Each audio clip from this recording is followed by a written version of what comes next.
Mas é impressionante como o povo se volta para Samuel e diz: não importa, queremos um rei, pois queremos ser como todas as outras nações. Meus irmãos, aí está a palavra. Queremos ser como todos os outros. Queremos ser como todas as outras nações.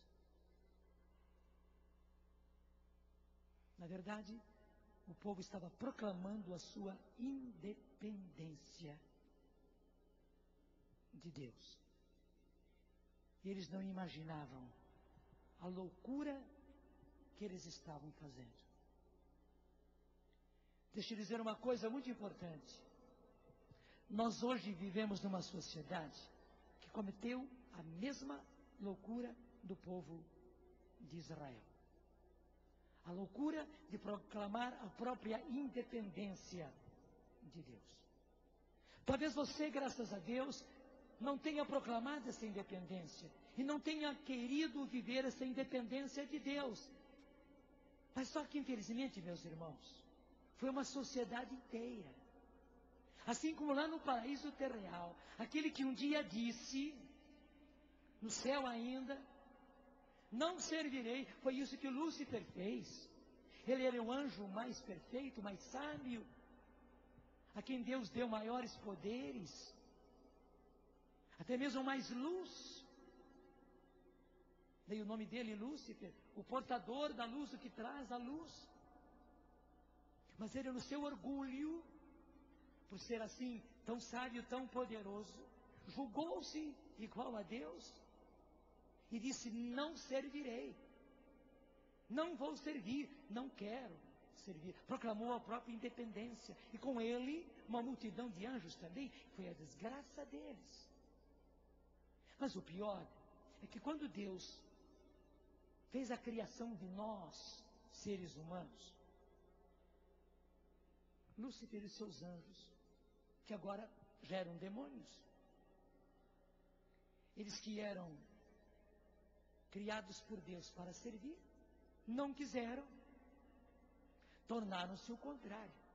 Ao invés de servir a Deus, eles desserviam a Deus. Eles começaram a atrapalhar. Na sua rebeldia, eles começaram a atrapalhar toda a obra de Deus. E essa é a natureza do demônio e dos demônios. É atrapalhar a obra de Deus, para que Deus não realize o seu plano. E é claro, ele faz isso usando da gente. Desculpe, ele faz a gente de marionete. Já viu uma marionete?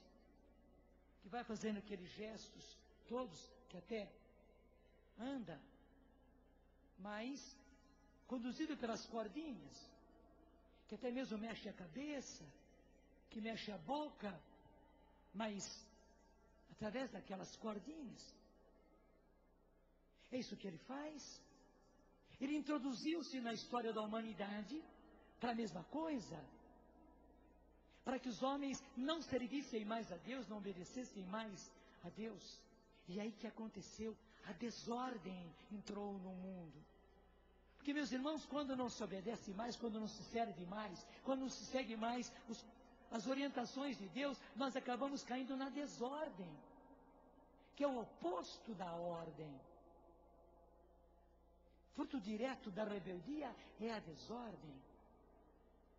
Mas não pensemos que o pecado original foi uma coisa que aconteceu lá nos primeiros tempos, com os nossos primeiros pais, sem consequência nenhuma. Não. Cada geração passa pela mesma tentação. E a nossa geração caiu, a nossa sociedade de hoje caiu nessa tentação. E eu posso dizer sem receio, de todas as gerações, talvez a nossa geração seja aquela, a nossa sociedade talvez seja aquela que de maneira mais concreta proclamou a sua independência de Deus. Não vou servir, não quero servir, não quero que Deus seja o meu rei, não quero que Deus me comande. Se eles não disseram assim, eles acabaram sendo marionetes na mão do inimigo e fazendo isto. E daí toda a desordem que nós vivemos. E daí todo o sofrimento que nós estamos enfrentando.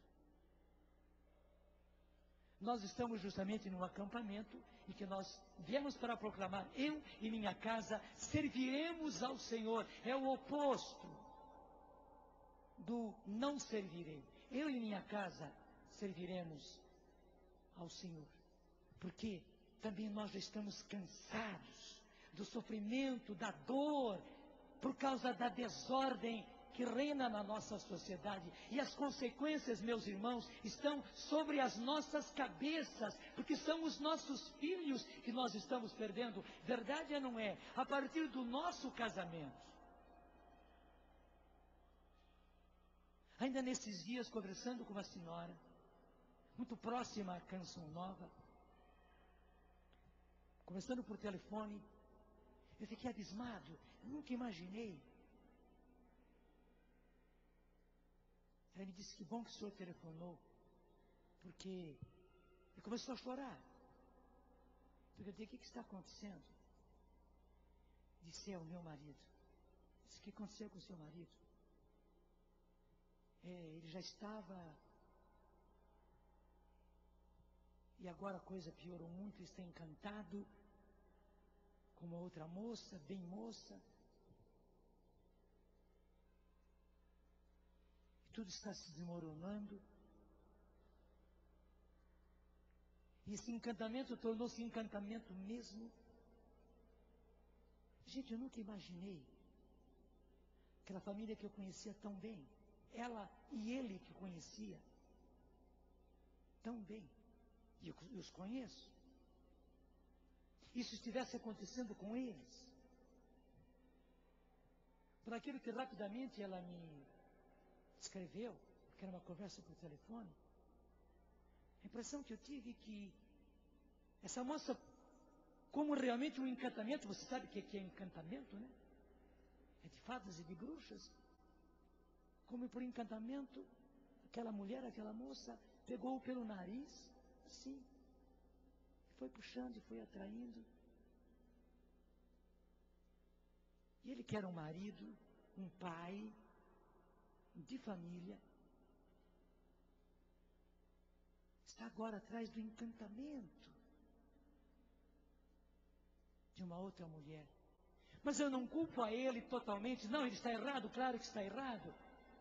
Ele precisa inclusive da misericórdia de Deus, ele precisa de perdão, ele precisa encontrar-se novamente, ele precisa deixar de considerar-se o galã, talvez pela idade que ele está agora. Claro, encontrou alguém encantada por ele, mas você sabe o que é esse encantamento que essa mulher acabou derramando em cima dele, e essa atração, e ele como criança, como meninão, acaba indo atrás. Desculpe, mas é isso que acontece muitas vezes com os homens. Depois de 40 anos, depois de 50 anos de idade, encontra alguém apaixonada por mim, ele fica todo... Tem uma família, filhos grandes já, mas fica todo garboso, porque agora eu sou o galã, estão gostando de mim. E veja que moça nova, que moça bonita, gostando de mim, apaixonada por mim, e acaba se apaixonando também. Mas, meus irmãos, de onde vem isso?